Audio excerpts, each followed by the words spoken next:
À Las Vegas, devant l'hôtel Trump International, une voiture électrique Tesla a explosé. La presse mainstream idéologisée s'est empressée de venir mentir quant aux raisons de cette fameuse explosion, animée d'une forte animosité envers Elon Musk. Alors, qu'en est-il réellement de toute cette histoire? On voit ça ensemble.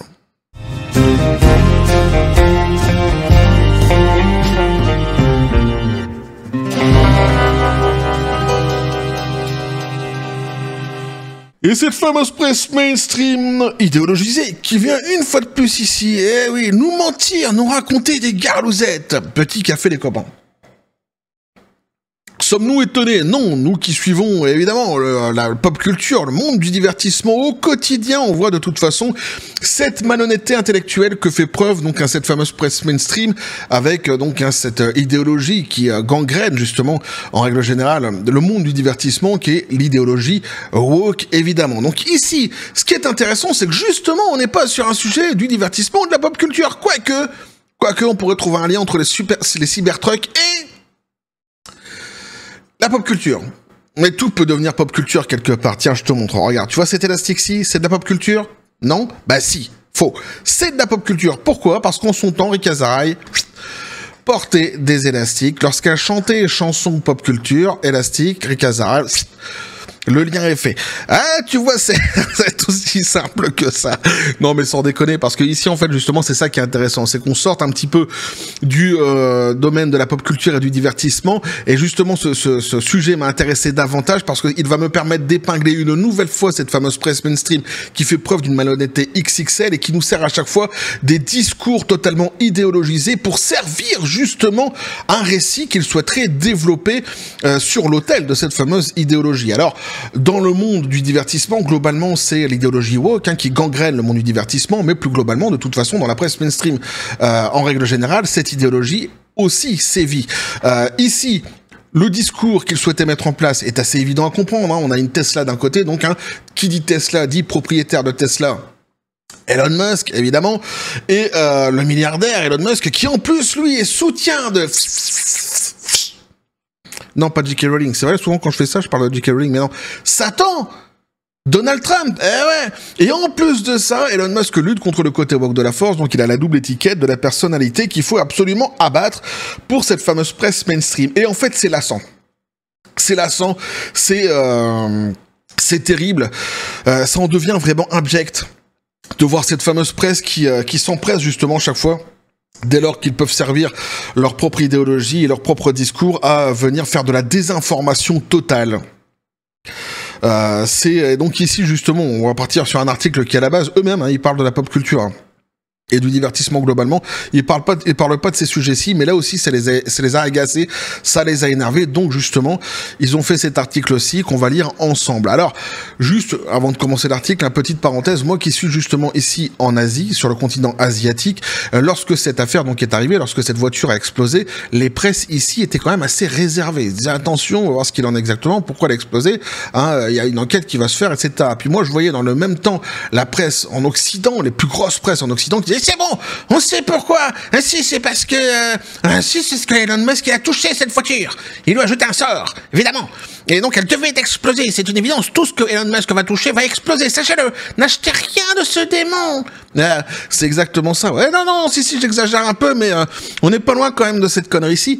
Et ça m'avait déjà fait en fait halluciner de voir à quel point ils étaient, les presses étaient totalement sur un discours différent, quoi. Donc ici, on nous explique donc ce mensonge et puis après on ira voir ce qu'il en est exactement de cette affaire. Qu'est-ce qui s'est passé réellement? Je vais vous donner tout ce que j'ai pu trouver. Donc un Cybertruck Madness, donc les médias grand public ont échoué lamentablement avec leur histoire anti-Tesla après l'explosion. Les médias grand public semblent avoir gravement induit le public en erreur au sujet de l'explosion du Cybertruck à Las Vegas. C'est un autre signe que les médias traditionnels devraient disparaître. Eh oui. Ah, c'est un petit peu violent comme constat, mais je suis tout à fait d'accord avec eux. C'est-à-dire que dès lors que tu as des presses comme ça qui contrôlent en fait les médias, qui contrôlent l'information dont ils sont justement omniprésents, ils ont énormément d'influence justement dans ce domaine-ci et qu'ils te mentent à répétition, à chaque fois en plus pour servir leur même discours idéologique, à un moment donné, le minimum, c'est qu'ils soient sanctionnés. pour leur manque de neutralité. Mais au-delà du manque de neutralité, c'est surtout en fait la désinformation qui est terrible. Là-dessus, ils devraient être vraiment sanctionnés, mais ce n'est visiblement jamais le cas.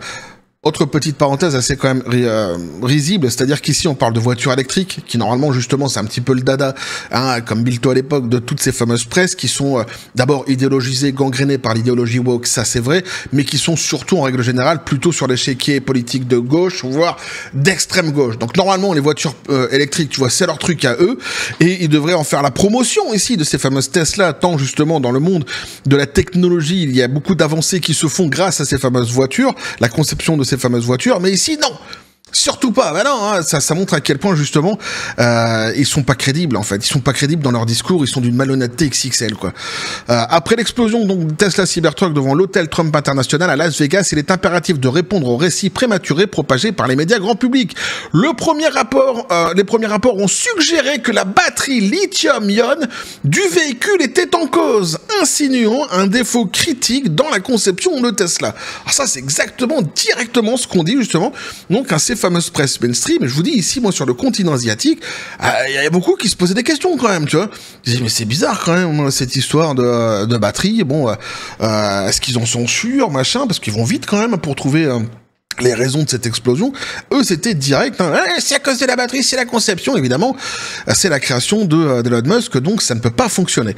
Alors, de telles conjonctures, non seulement désinforment le public, mais portent également atteinte à l'intégrité du journalisme responsable.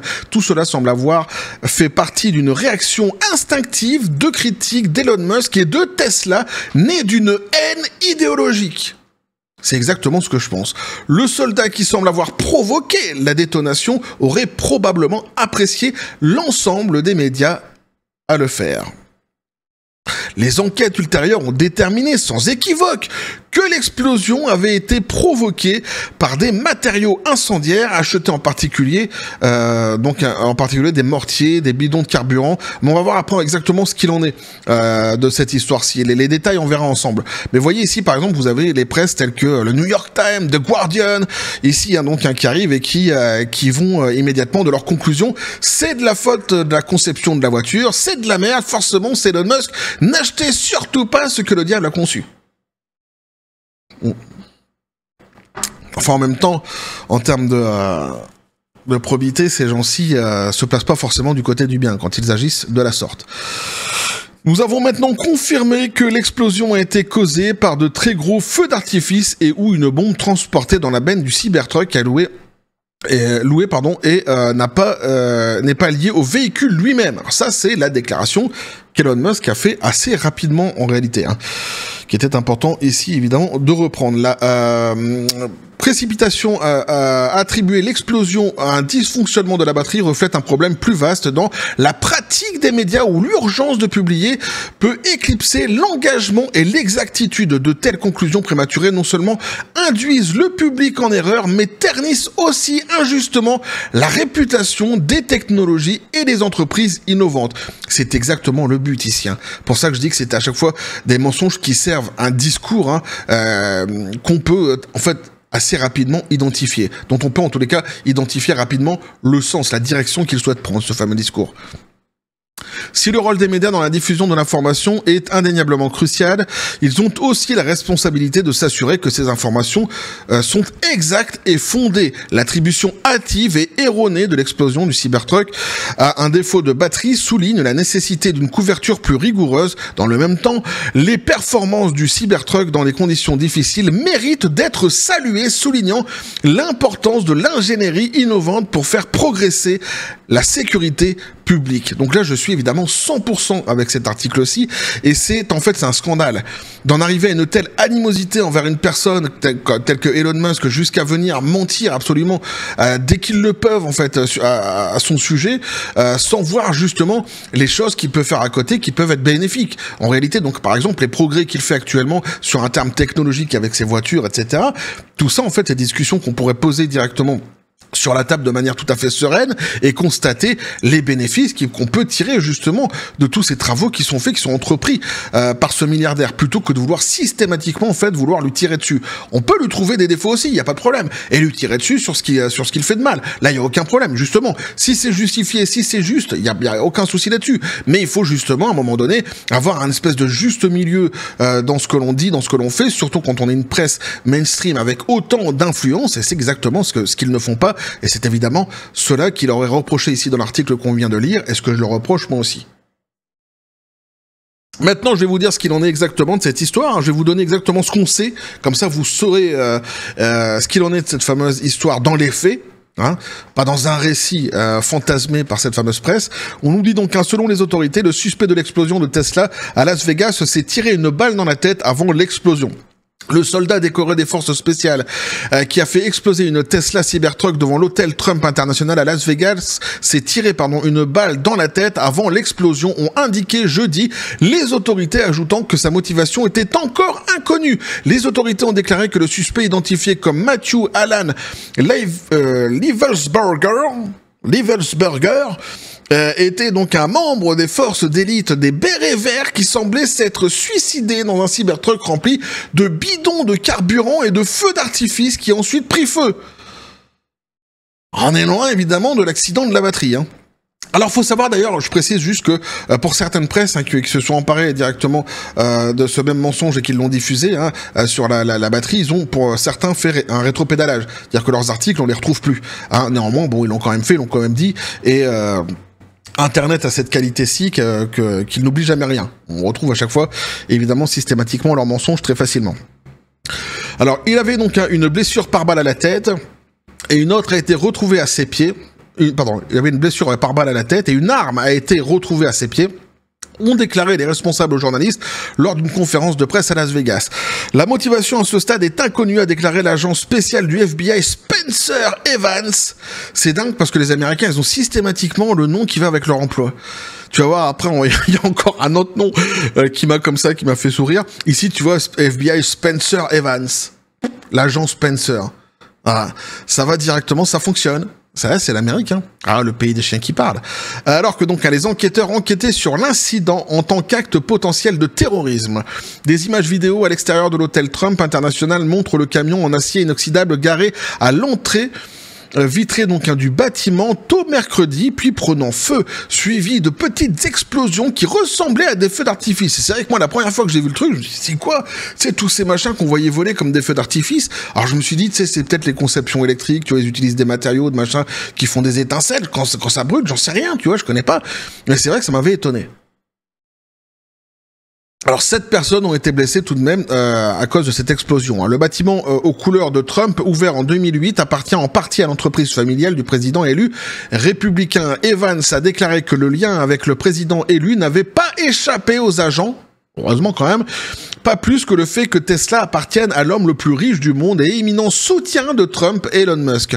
Et donc ils ont dit, mais nous ne disposons pas à ce stade d'informations qui nous indiquent de manière définitive que ce mouvement était motivé par une idéologie particulière, a-t-il déclaré. Les autorités ont déclaré que le corps avait été brûlé au point d'être méconnaissable, mais qu'elle était très confiante qu'il s'agissait de Livelsberger, donc identifié grâce à sa carte d'identité militaire, son passeport et ses cartes de crédit. Donc c'est dingue parce qu'en fait il est identifié uniquement par les papiers qui sont laissés qu'ils ont retrouvés, mais pas en fait le corps.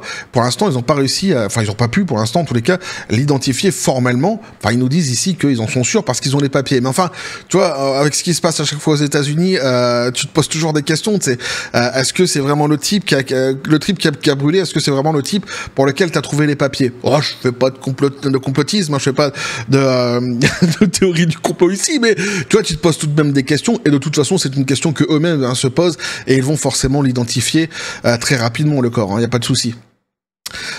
Mais quoi qu'il en soit, pour l'instant, donc c'est Livelsberger, et à mon avis, ça risque d'être Livelsberger jusqu'au bout. Arme trouvée, donc Livelsberger a loué le véhicule dans le Colorado le 28 décembre, d'où les autorités l'ont retrouvé conduisant seul à travers l'Arizona et le Nouveau-Mexique jusqu'à Las Vegas, où il est arrivé le 1er janvier, a déclaré le shérif de Las Vegas. Là, c'est génial, parce que le shérif, c'est pareil. Lui aussi, il a le nom et le prénom qui correspond à son emploi. Kevin McMahill. Le shérif McMahill. C'est génial. T'as d'un côté, tu vois, t'as l'agent Spencer et t'as le shérif McMahill. On se croirait dans un épisode de Supernatural. C'est génial. Pas que eux, en fait, hein, ils emploieraient pas ces noms-ci, hein, les Sam et Dean. Eux, à chaque fois, ils emploient des noms de personnalités qui sont connues. Mais tu vois, dans les gens qu'ils rencontrent dans leurs enquêtes. Eux, ils se font passer à chaque fois quand ils se font passer pour des agents fédéraux, ils prennent des noms de personnalités qui sont connues. Tu vois, je sais pas, par exemple, James Brown et Michael Jordan. Tu vois, c'est l'agent Brown et Jordan, par exemple, tu vois.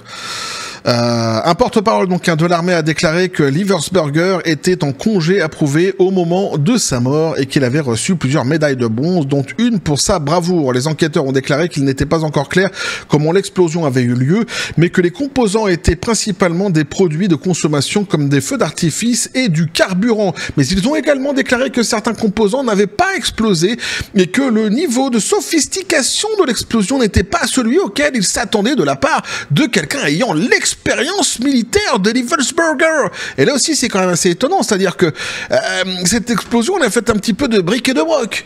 Tu vois, visiblement, pour quelqu'un qui, normalement, tu vois, il était décoré de médailles, machin, béret vert et tout, c'est vrai qu'une explosion aussi bizarre, avec des feux d'artifice, on a l'impression que c'est un lascar du quartier qui a fait ça, il a cherché les feux d'artifice qu'il y avait chez lui, un bidon d'essence, machin et ça, et il s'est dit, tiens, bah, rouler jeunesse, c'est parti, et je serai le prochain petit ange parti trop tôt, sans doute, tu vois, et qui aurait préparé ça à la va-vite, tu vois. Ici, c'est vrai que c'est étonnant, ça ressemble pas à un béret vert, tu vois.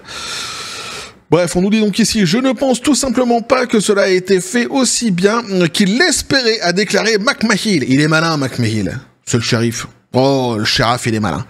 Vous en pensez quoi? Ah, moi, je pense que c'est pas exactement comme ça qu'il aurait voulu que ça se boutique, cette histoire-là. Mais vous êtes sûr de ce que vous dites? Ouais, fais attention parce qu'on n'aime pas bien les gens comme toi par chez nous. Ça me fait penser exactement à ça. Les autorités ont également confirmé que Liebersberger avait acheté 2 pistolets semi-automatiques, tous deux retrouvés dans la Tesla, l'un à ses pieds. Donc un incident isolé, l'explosion s'est produite quelques heures seulement après qu'une camionnette électrique a foncé sur une foule dans le quartier français de la Nouvelle-Orléans, tuant au moins 14 personnes et en blessant des dizaines d'autres. Alors ça aussi, tu vois, c'est un sujet qui m'intéresse. Je vais peut-être le traiter sur la chaîne, parce que c'est un sujet qui m'intéresse vraiment. Ce genre de sujet-ci pourrait venir davantage sur cette chaîne pour voir exactement ce qu'il en est, essayer de décortiquer un petit peu toutes ces affaires. Enfin bref, je continue. Donc, les enquêteurs cherchaient initialement un lien potentiel donc entre les deux incidents, mais les autorités de la Nouvelle-Orléans ont déclaré jeudi qu'elles pensaient que l'agresseur avait agi seul, tandis que le FBI a décrit l'incident de Las Vegas comme isolé. Spencer qui le dit. McMahill, shérif, collectionneur de pins, a déclaré mercredi que le fait qu'il s'agissait d'un Cybertruck a vraiment limité les dégâts parce que la majeure partie de l'explosion est passée à travers le camion voilà, et à l'extérieur, notant que les portes vitrées de l'hôtel, à quelques mètres de là, n'ont même pas été brisées par cette explosion. C'est-à-dire qu'en fait, la conception même de la voiture a canalisé l'explosion. Ah, ça, c'est quand même quelque chose, tu vois. Par exemple, tu vois, ici, les médias auraient pu dire, ah, regardez, grâce à cette conception de voiture qui est quand même bien foutue, hein, là, ça n'a pas tué des gens. Il y a eu des gens qui ont été blessés, c'est vrai, mais à part celui dont on sait, tu vois, qu'il est l'auteur de cette explosion, bah, les autres, en fait, il y a eu juste eu des blessés, mais ça n'a pas été plus loin. Grâce à la solidité, justement, de cette voiture-ci. Ah, non. Ça leur arracherait la gueule, évidemment, de le dire. Le camion, donc, avait été loué dans le Colorado, via la société d'autopartage Turo, a déclaré la police, la même application qui a été utilisée pour louer le véhicule lors de l'attaque de la Nouvelle-Orléans. McMahill a déclaré mercredi qu'il s'agissait d'une coïncidence que nous devons continuer à examiner. Alors ça, c'est les belles paroles de McMahill. On va terminer justement cet article-ci sur ces belles paroles de McMahill. Donc voilà tout ce que je pouvais vous dire là-dessus, les copains, hein, du mensonge qui est partie de la presse mainstream que je voulais absolument épingler ici, parce que c'est en fait c'est affligeant, ça devient vraiment lassant. C'est pire que lassant en fait, c'est abject de se faire systématiquement balader comme ça par toutes ces presses complètement idéologisées sur le prisme, sur l'autel justement de leur volonté idéologique et de leur récit qu'ils souhaitent développer et raconter au plus grand nombre. Ils font fi des informations en fait les plus évidentes, les plus simples et surtout devrais-je dire, de la retenue la plus évidente qu'il devrait y avoir dans ce genre de situation-ci. C'est juste en fait hallucinant, c'est assez méprisable en réalité. Moi ça m'énerve, ça m'agace ce discours comme ça de diaboliser systématiquement un personnage parce qu'il correspond pas du tout en fait à leur idéologie, alors qu'à côté tu vois ils vont faire l'éloge de certaines crapules, de certains personnages qui eux par contre mériteraient réellement de se faire exposer à cause de leur dégueulasserie, ou alors encore pire tu vois ils passent sous silence d'autres personnages qui eux c'est pareil, ça correspond pas non plus à leur discours. Je vais par exemple parler de pédo Hunter Biden. Ah là, c'était silence dans les médias, aucun souci, pas de problème. Lorsque son père Joe Biden, il vient ici et qu'il le gracie juste avant de partir, juste avant de quitter son emploi de président des États-Unis, là, c'est pareil, tu vois. Ça fait 3 lignes dans un journal, personne en parle. Personne parle de tout ce qu'on a trouvé sur son fils Hunter Biden, etc. Enfin, c'est voilà. Tu vois, c'est à chaque fois, c'est 2 poids 2 mesures. Et ici, cette manière de diaboliser comme ça, par exemple, Elon Musk et tout ce qu'il peut toucher, tout ce qu'il peut faire, sans jamais en fait évoquer le bien qu'il pourrait faire justement dans tout ce qu'il entreprend.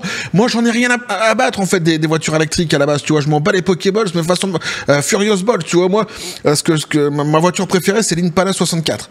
Donc aucun lien fils unique, rien à voir, tu vois. Je suis pas du tout dans ce délire-là. Je sais même pas en fait si ces voitures-ci sont vraiment fiable ou bonne ou j'en sais rien, je sais que ça coûte une blinde, c'est tout ce que je sais, et puis je m'en fous, je m'y intéresse pas. Il y a une question quand même que je me posais, tiens, pour les connaisseurs, comme ça, une petite question à vous poser. On parle souvent de la solidité justement de ces voitures Cybertruck. Est-ce qu'il y aurait pas un problème justement avec cette solidité dès lors que il y aurait des accidents, tu vois, où elle tomberait où elle devrait rouler, machin de ça, tu vois, parce que normalement le fait que la carrosserie en fait ne se plie pas, est-ce que ça fait pas une espèce de boîte comme ça solide qui est davantage en fait problématique dans les accidents? Je sais pas si je m'exprime bien, mais je pense que vous m'avez compris. Tu sais, parfois avec la force justement qui s'exerce sur les corps lorsque les voitures font des tonneaux, etc. Est-ce que cette fameuse solidité ne serait pas préjudiciable, in fine, justement, à l'intégrité des personnes à l'intérieur du véhicule? C'est une question que je pose aux connaisseurs. Évidemment, moi, j'y connais rien. Mais c'est vrai que quand on parle à chaque fois de solidité de bagnole, je me dis, tiens, bon, parce qu'on sait que par exemple par le passé, les voitures justement du passé, souvent on leur a reproché cette fameuse trop forte solidité qui soi-disant ne serait pas bonne en fait qui soi-disant. C'est ce qui nous a été dit en cas d'accident. C'est pour ça qu'il fallait justement aller sur des matériaux qui étaient beaucoup plus légers, etc. C'est pour ça que c'est une question que je me pose. Mais ça, je referme la parenthèse, c'est une petite question technique, évidemment, que je pose à mes techniciens qui regarderont cette vidéo. Donc voilà, en tous les cas, ici, vous avez absolument tous les éléments sur l'affaire. Vous savez exactement maintenant ce qu'il en est. Ça me paraissait important quand même de remettre la citrouille au milieu du village et de vous donner vraiment tous les éléments, au-delà des mensonges. Ce n'est que du factuel, ce qu'on a lu ici. Aucun souci. Et puis on aura épinglé une fois de plus cette fameuse presse mainstream qui m'agace profondément dans son mensonge, que ce soit dans le monde du divertissement, dans la pop culture globalement, et même sur les sujets en règle générale qu'elle traite. Ici on le voit même en dehors de la pop culture et du divertissement, c'est abject. C'est juste en fait, au bout d'un moment, voilà, ça suffit quoi. C'est fou. Et heureusement, en fait, les gens se tournent davantage vers d'autres médias, parfois d'autres personnes qui informent avec davantage d'honnêteté, j'ai presque envie de dire, ce faisant grâce à la technologie, justement, grâce à la possibilité avec YouTube, avec les réseaux sociaux, etc. Alors évidemment, il y a des gens qui sont peu fiables, il y a des gens qui le sont davantage, mais c'est vrai que tout ce monde de la presse mainstream, comme ça, qui est tout le temps validé, qui souvent nous raconte complètement des garouzettes, des conneries, qui nous roulent dans la farine et qui se font jamais reprendre justement sur toutes les conneries qu'ils ont racontées, c'est quand même assez affligeant. D'autant qu'ici, c'était très simple en fait d'avoir un minimum de réserve. Ici, ils l'ont fait sur le continent asiatique, là où je suis moi, en tout cas dans le pays dans lequel je suis, ils l'ont fait très simplement. C'est-à-dire, c'est bon, il y a une explosion, voici l'explosion en image, on attend de voir ce que l'enquête va nous dire, on n'en sait rien. Tu vois, c'est très simple en fait. Voilà. Et ici, une fois de plus, ils l'ont pas fait. Pourquoi? Pour servir la soupe à leur discours et à leur idéologie et à cette haine dont ils sont animés fortement, justement, contre Elon Musk. Donc c'est pour ça qu'ici, je voulais épingler cette fameuse presse mainstream qui me broie les Pokéballs furieusement, qui m'énerve de plus en plus. Et je pense que je vais le faire davantage sur cette chaîne. C'est quelque chose que je ferai, de décortiquer comme ça des sujets, pas forcément de la pop culture, tu vois, mais qui m'intéressent. et qui mériterait peut-être justement qu'on s'y intéresse un petit peu sur toutes les conneries qui sont diffusées, qui sont véhiculées. Ça peut être un truc intéressant à faire et peut-être que je m'y prêterai davantage dans le futur. Bref, voilà ce que je pouvais vous dire donc là-dessus les copains. N'hésitez pas à me dire ce que vous en pensez dans les commentaires, à vous abonner si le contenu vous a plu, activer la petite cloche pour les prochaines notifications, les prochaines vidéos qui vont arriver, à balancer un like, à partager la vidéo. Vous avez mon XOR, le Discord et le Facebook de la chaîne qui sont dans la description des vidéos. N'hésitez pas à venir, à basculer du côté de la force absurde des réseaux sociaux. Sur ce les copains, je vous dis comme toujours. Oh, à la John Spartan, paix et félicité, pistolet à prout, c'est à toi, vas-y, qu'est-ce que t'en penses de ce sujet? Ah bah lui il dit que ça lui fait plaisir que je traite ce sujet-ci, il m'invite à en faire d'autres. Bah écoute, j'écouterai sans doute Moïse No Good, je me méfie tout de même de lui. Oh, j'ai toujours un œil quand même, parce qu'on sait jamais, ah si, mais il est vivace, hein, on le voit pas comme ça, mais si, il est, et puis il est empreint comme ça d'une espèce d'énergie parfois qui est... c'est un peu effrayant d'être à côté d'un pistolet à prout au quotidien, je t'assure, faut quand même, faut avoir les épaules assez larges, tu vois. Hein, et les Pokéballs bien accrochés.